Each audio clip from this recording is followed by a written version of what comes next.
Good morning, good afternoon, depending on what part of the world you're joining us from, and welcome to the Resilience series on inspiring conversations. My name is Dolapo Olufumilayo, and our first guest today is Ifeoluwa Iyaniwura, and we will be discussing how I bounced back after sexual abuse. Ifeoluwa is a sexual abuse recovery coach and the founder of the Hidden in His Strength, a faith based Christian organization which provides support and empowers survivors of sexual abuse and rape across Africa and Asia. Ifeoluwa co pastors a church alongside her husband at Good Life Foundation's ministry, Glory Center MK. She's very passionate rather about the girl child, and she's a huge advocate against child sexual abuse. Our viewers kindly connect, engage, and network in the chat box and also ask your questions. Please note that there is a workbook in Woover for you to download and take notes. Welcome, Ifeoluwa, and thanks for joining us today. I mean, that was a very beautiful introduction. I didn't think I would have even done justice to introducing myself better than you just did. Thank you so much. I'm so happy to be here. Hi, everyone. Good afternoon. I'm tuning in live from the UK, and I'm just so excited to be here. I'm so ready to have this conversation of how to bounce back from childhood trauma, childhood sexual abuse. It's just really good to be here. Thank you. I'm just so excited. So, Ife, tell us a bit about yourself. Take us on the journey of who Ifeoluwa Iyaniwura is. Oh, so again, I think Dolapo has done a little bit of that. My name is Ifeoluwa Iyaniwura. I am a huge advocate for children, and I'm a huge advocate against sexual abuse and rape, especially in Africa and Asia. I am married to the love of my life. And between us, we have 3 children. And we also we pastor one of the local churches here in Milton Keynes called the Good Life Foundation's Ministries, Glory Center Milton Keynes, which basically our mantra is just raising champions for Jesus. And I started my advocacy journey about, let's say, 6 years ago. Just when you come into a certain kind of realization and a certain kind of awareness, in your life, and you ask God questions. I built a certain kind of intimacy with God, and God started speaking to me about what my purpose is, about what my journey and what my path in life is. And I discovered my purpose basically that 6 years ago when I started it in the strength. When I don't get me wrong, there are so many purposes to life. It's just not one thing. God has not created us for just one thing. But at that point in time in my life, I discovered that part of myself. And that was born basically out of my own past. I was a young girl who was sexually abused, both at the age of 6, at the age of 12, and as a young adult as well. So God started to speak to me, and he started to show me the need for sex education. And again, I was having this conversation with Dolapo the other day. I said, a lot of people, when they hear sex education, they think it's really for children or teenagers. Honestly, we as adults also need some sort of sex education. It's an ongoing conversation that needs to happen in our houses, that needs to happen in our churches, that needs to happen in our communities. And yes, that is exactly what Eating in Strength is all about. We empower survivors of sexual abuse and rape, because one of the things that I have come to realize is that a lot of women, even men, struggle to deal with their past of sexual abuse, and it affects every area of their lives. It affects the way they raise their children. It affects their finances. It affects work. It affects the way, because the thing is, until you start to see yourself the way God sees you, you will never, ever, ever come to appreciate the work of Calvary. You will never come to appreciate the love of the cross. You will never, and unfortunately, a lot of us are just working in our daily lives. A lot of us are just living life. We're not really walking in the purpose. We're not really walking in the love that God actually wants us to walk in. And a lot of times, especially when I talk to BME women, especially women from African descent, not necessarily Nigeria, because when I did a research some time ago, and I realized that, to be honest, if you take a Ghanaian woman, if you take a Nigerian woman, if you take an Ugandan woman, if you take a woman from Botswana, if you take a South African woman, if you take a woman from Zimbabwe, if you take a woman from Malawi, honestly, we have the same issues. It's the same issues, it's the same problems. They will tell you the exact, it's more like a West African issue, it's more like an African issue. And again, if you go to Asia as well, our experiences are similar. We're just different in color, shapes, and sizes, but our experiences, the issues we face, the problems are kind of the same. So again, I'm very passionate about raising children that understand their sexuality, that can build healthy sexual relationships. And I'm also very, very passionate again about sexual abuse and rape, forming good boundaries, being able to come into the awareness. I said, if we get it right from the start with our children, we would not have to worry whether they're going to grow up to become, people that don't respect boundaries or not. I hope. Wow. Thank you so much, Ifeoluwa. I mean, you said a lot of things, starting from the very foundation, right? Mm, When we mm, raise healthy children who are sexually aware of themselves, mm, right? Then they're going to grow up and become adults who are mhm, responsible, right? mhm. So sex education starts from home, Yes, it right? does. But before it actually starts, before the sexual education starts, the parents themselves need to be sexually educated. Understand. They need to understand sexual education, right? Because You cannot our give what you don't have. You can't.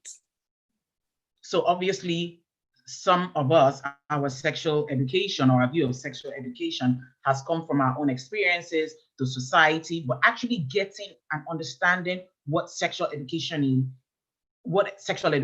is key. So I have a question for you, and the question is, from your experience, is there a way to tell if a person is a sexual predator? It's not like they wear it on their head, right? There's no sign on their forehead. Are there signs to look out for, especially from people that you trust and people that you're actually comfortable with? Okay, so again, you when it comes to sexual predators, is a very tricky one, right? And I always say that at the end of the day, it is my duty and it is my responsibility to take care of the children that God has given me. Okay, and I will not put my children in certain situations ever. I will. And I always say to people, and this is not trying to, if there's anybody here watching me today whose child has been sexually abused, this is not me trying to tell you that you're a bad parent. No, never. You're not a bad parent. You're raising your child the best way that you know how to.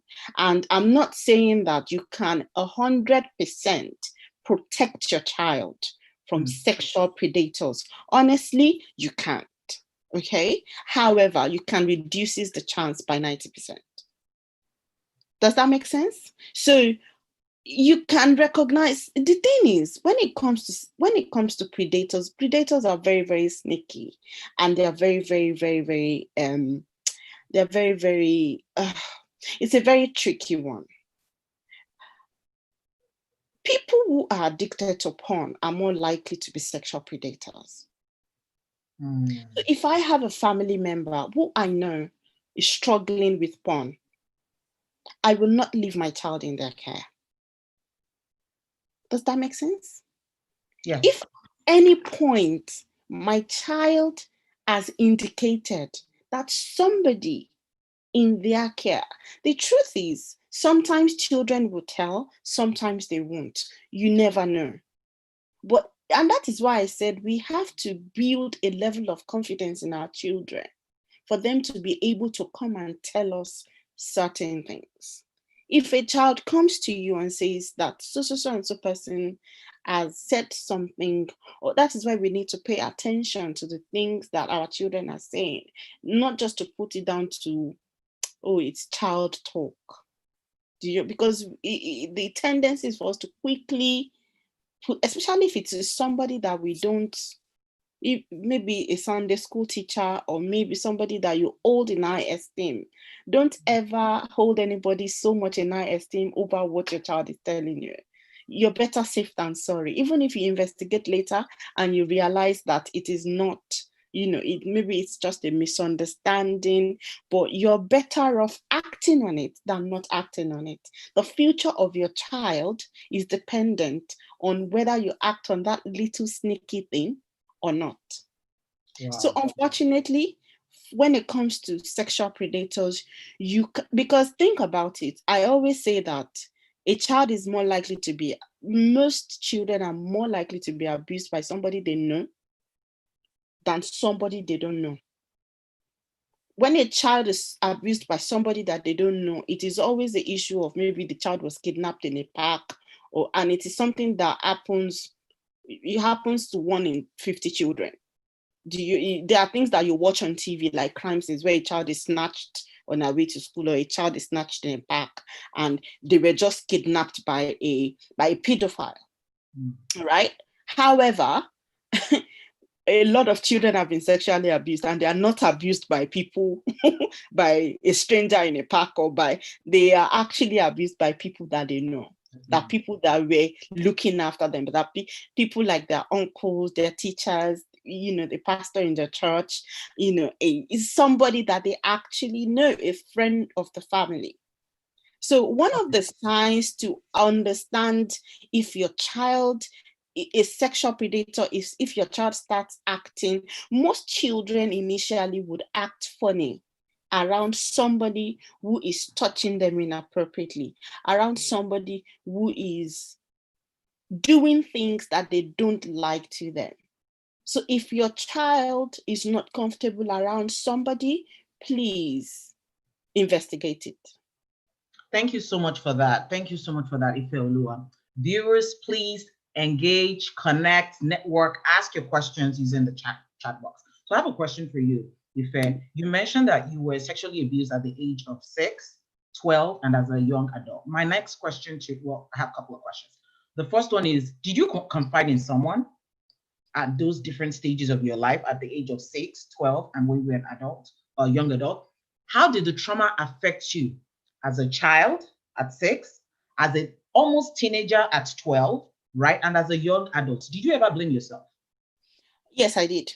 For a long time, I did, which is also one of the hallmarks of sexual abuse. One of the most ridiculous things that sexual abuse survivors does to themselves, they always think that it is their fault. They always think it was something they did wrong. Unfortunately, it is not what you've done. It's just because that person is a criminal. That is just what it is. When I was 6, the one that happened, it was by my neighbor who was meant to be looking after us. So basically, let's say, Dolapo, you and I are neighbors, right? You have a family. Maybe you have a family, is you, your husband, and you have 2 children. I have a family, me, my husband, and 2 children. And then you have a younger brother who lives with you. And you now came with a mutual arrangement, and our children go to the same school, which is just 2 minutes walk away from the house. You now say, okay, since we both work 9 to 5, yeah, the children can come in from school and your brother will look after them, which seemed at the time like a very good arrangement, in the most sane case. However, I shouldn't be using your example, but you get what I'm just trying to paint the situation anyway. This man was then sexually abusing me after school when I stayed with him. So that was what happened. But because I didn't know what was going on, I didn't understand what was happening to me, I didn't have a reason to tell my parents. The only thing is, every time we've had to go and stay with these people, I was always sad. I didn't want to go. But of course, my mom didn't pick up on it at the time. So at the time, I didn't know anything about sex. I didn't even think that what he was doing was wrong, if that makes sense. I didn't even know. Again, do you understand? So if I didn't know something was wrong, I can't report it because I have no idea. Then the second one that happened when I was 12, that one was just pure coincidence. I had a neighbor. It was during exam period. I was in secondary school at the time. I was in high school at this point. And it was normally when we finished from school, we normally go to my mom's. My mom had a shop where we would just go there, converge after school, and then we'll all come home together in the evening. But during this period, I was writing exams. So my mom felt it was better for me to come home and study. And she'd been giving me the keys to the house, and I've been losing them. So she decided, oh, this boy is always at home, which is one of our neighbors as well. I mean, this is now a different neighborhood now. We've moved away from when I was 6 to this new neighborhood. And she left the keys with him to say, oh, when Ife comes back, she'll pick the keys up from you. So on that fateful day, I got there, knocked on the door. It was watching porn. It was high. It was, it just wanted to have sex. It was all over the place. And so as soon as I got there, he just grabbed me into the room, and he raped me. Wow. So, and my mom, bless her heart, my mom is my mom can be extra.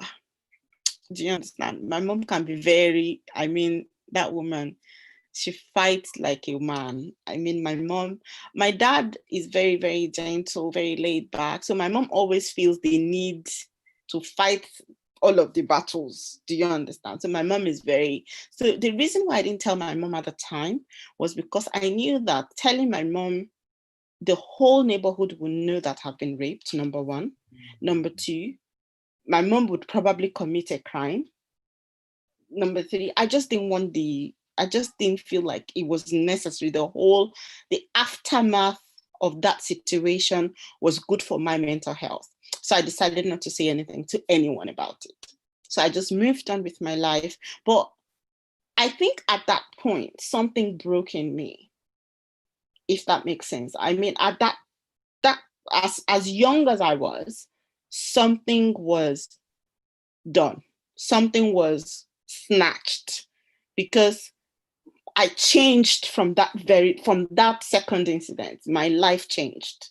The way I saw life, the way things started happening to me that I was now starting to pay. So from that very second incident, I started paying attention to my sexuality more, now in a negative way. Not in a positive way. And of course, because I had no prior sex education before then, I started trying to figure things out on my own. I started trying to do things my own way. I started trying and I did not grow up in a community that also encouraged good sex education anyway. I did not grow up in a community that was kind to the girl child in terms of sex, in terms of your sexuality, and again, because I was fair-skinned, it didn't help. Wow. It didn't help. I hated, I've always hated being, when I was growing up, I didn't like the fact that I was yellow. I was a yellow person in the room, And again, I attached every negative sexual encounter to my yellow skin. Wow. And people were quick to point out that, people were always quick. Everybody wanted, people would touch me inappropriately because I'm yellow. I mean, I don't know if you get what I mean. It became my beautiful skin became that God gave me, almost became a negative thing for me that was working against me. So yes, so that's the story. Wow. Thank you so much, Ife, for sharing. I hope I answered your question, though. I'm not sure if I've lost. Okay. It's all right. We actually have 2 questions from the audience that I don't want us to lose, and I'm also Be conscious of the time. Well, Okay. the first question from the audience is, how do we have conversations with young children? There is a need to balance and pitch at the right level to our children. So how do we have those conversations? That's the first question. The second Okay. question, okay, go ahead. You can answer the first question. Let me answer the first question. Also, okay, so I'm a huge advocate of having the sex talk with children from a very young age. And one of the things that I did was I got a book on Amazon. That book was really, really helpful. I can share the link to that book later with you, Dolapo, so you can share it with the group, with the rest of the group.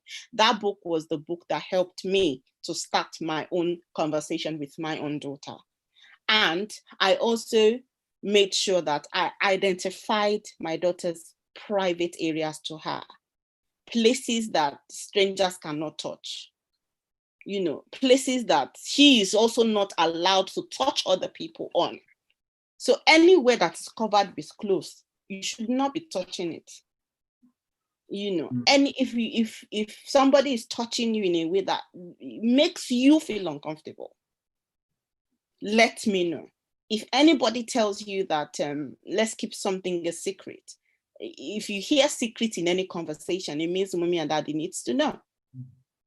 That's very interesting it's very interesting that you say that. I remember when my children were about 4 or 5 years old, and they were 4 years old, and they were going to preschool, right? And at that point and stage, they couldn't really articulate every single thing, right? But I remember I was always telling my son and my daughter that no one is allowed to touch, and I pointed out the specific places. No one is allowed to touch you here, no one is allowed to touch you. If anyone touches you, you bite, you scream, you yell, and you make sure you tell mommy and daddy, right? I'm sure at 4 years old, it sounded very drastic, right, for me to have done that. But I knew that at 4 years old, they couldn't really express themselves. But at least they knew from home that mommy had set up a ground rule, like nobody's allowed to touch me here. Nobody's allowed to touch me here. And if anybody's touching me here, I'm biting, I'm screaming, I'm telling.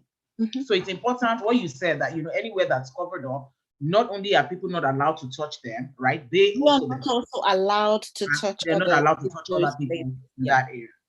Yes. Thank you. The second question from every year. Sorry, let me just say this. Every year, I do like a refresher course with my kids. So as they grow older, we add to what we've already said. I remind them of what I've said before, and I add a few bits and pieces to it. Which makes sense, because now you started, the foundation has been laid, right? Yes. And there's an open conversation, right? So even if you didn't understand it before, you can't just call a 12-year-old and start telling her things. It doesn't make sense. She's probably learned it from YouTube or from school or in a negative way.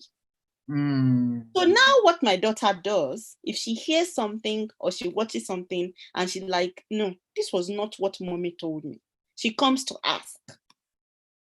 Wow. That, mommy, this is contrary to, and I will now explain again that the thing that those people are saying, don't follow it. Just listen to. So that is how you take control of the situation. Because the truth is, I said to you, Dolapo, the other day, unfortunately, if you don't teach your child about sex education, the school will teach them, YouTube will teach them, the world at large will teach them. And again, there's sex everywhere. Whether you like it or not. Unfortunately, we live in 2020. We live in a world that is sex crazy nowadays. There are 5-year-olds who are genderless. It is crazy. That's the world we live in. Yeah, wow, I'm looking at the time. We have 2 more. So you have to control the narrative. Definitely. Thank you so much. We have 2 more questions that I really want us to address. The first question is, how do you confront the person that abused you? Do you just let it go even when you are aware of the possibility that he might do it to someone else? That's the first question. The second question is, what advice would you give to a person who has been a victim of sexual abuse? Do you advocate counseling? Okay, so so I wrote a few things down. Let me just quickly go to my notes. This is, ladies, gentlemen, this is interesting. This is very, very groundbreaking, eye-opening.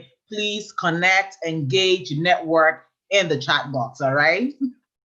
So the first question is, how do you confront somebody who sexually abused you, right? Did you mean now or then?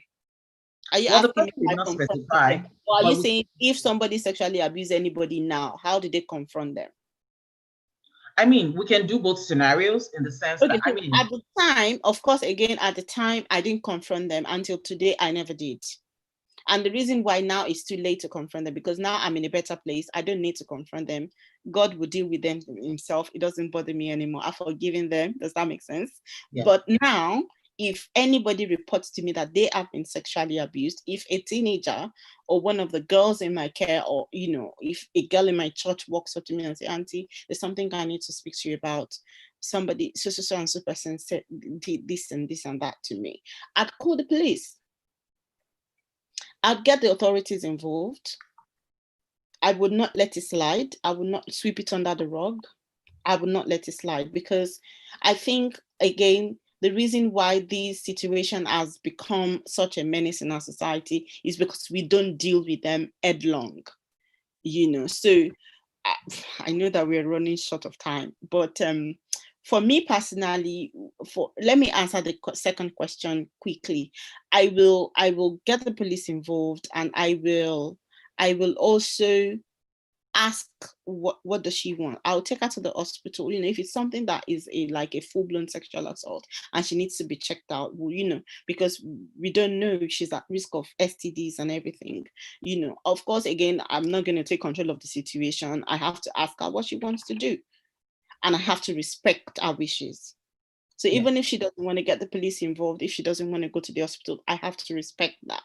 She has to heal her own way. Does that make And sense? then, yes, that makes sense. Then the next question was, what advice would you give for a person who has been a victim of sexual abuse? one You of as the a ad, one of the major advice that I always say is you have to gravitate towards healing. It's a very, very terrible thing to happen, and it's a very long way to heal, but you have to keep walking. You have to want to heal, and everything around you will tell you otherwise, but you're better off healing than not. So you have to constantly move towards materials, towards people, towards things that heals your spirit, not things that is breaking you, not listening to the statistics of women that have been sexually abused on the world. No, you have to constantly gravitate towards healing. And one of the ways to do that is to understand that you're loved by God. Is to know that God loves you regardless of what has happened to you. Is to not allow guilt, is to allow healing to take place, is to learn from the situation as well. Because I believe that God, when things happen to us, God wants us to learn from it. God, there are lessons to learn, either for you or to help others. And when you learn from that situation, it helps you to help others better, so that somebody else will not, if we can avoid it from happening to somebody else will not fall into this situation. One of the ways to heal is to also leave the past in the past. You can't change it, leave it there. Jesus Christ died for your past, He died for your future, not for what happened to you 3 years ago, not for what happened to you 10 years ago. Now surround yourself with people that are healing. Surround yourself with a community that is going somewhere. Surround yourself with friends that would minister to your spirit and your soul. Finally, forgive. Your healing actually comes from forgiveness. It does. And Wow. forgiveness is a whole topic on its own that I can't, again, we don't have time. So forgiveness is something that I love to talk about, but again, we don't have time. So yeah. Thank you, thank you, thank you so much, Ifeoluwa. This has been a very enlightening conversation. Ladies, gentlemen, connect with Ifeoluwa Iyaniwura on the Wover platform, all right? Thank you so much, Ifeoluwa, for this wonderful session. I have learned so much. To our viewers, thank you for joining us. Kindly head back to the agenda tab. There are 2 concurrent sessions going on. If you're on the professional track, click on the next session, which is building your resilience muscle in uncertain times. If you're on the masterclass session, click on 5 steps to snag your next promotion. Right? Again, kindly connect, engage, and network in the chat box. and also ask your questions. In addition, please do not forget that there is a workbook in Wova for you to download and take note. Thank you and see you at the next session. Thank you, Dolapo. You're welcome. It's been